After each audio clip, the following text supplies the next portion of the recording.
Several years ago, a senior executive of then Standard Oil Company made a decision that cost the company more than $2 million.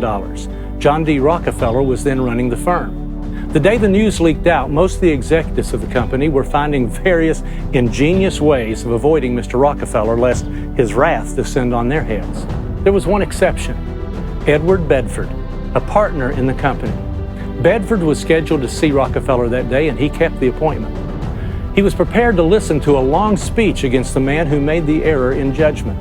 Entering, he saw the head of the Standard Oil empire busily writing on a pad of paper. Bedford stood there silently, but after a few minutes, Rockefeller looked up. "Oh, it's you, Bedford. I suppose you've heard about our loss." Bedford said that he had. Rockefeller continued, "I've been thinking it over, and before I asked the man in to discuss the matter, I've been making some notes." Bedford later told the story this way: "Across the top of the page was written points in favor of Mr. and the man's name. Then followed a long list of the man's virtues, including a brief description of how he had helped the company make the right decision on 3 separate occasions that had earned many times the cost of his error. I never forgot that lesson. Whenever tempted to rip into anyone, I was forcing myself to sit down and thoughtfully compile a long list of their good points as possibly could. Invariably, by the time I finished my inventory, I would see the matter in its true perspective and keep my emotions under control.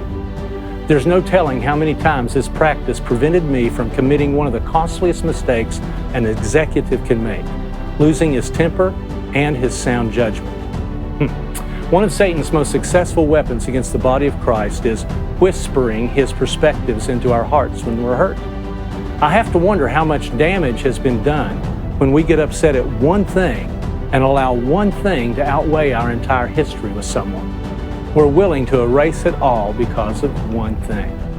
Jesus said in Matthew 11:25, "Whenever you stand praying, if you have anything against anyone, forgive him, so that your Father in heaven will also forgive you."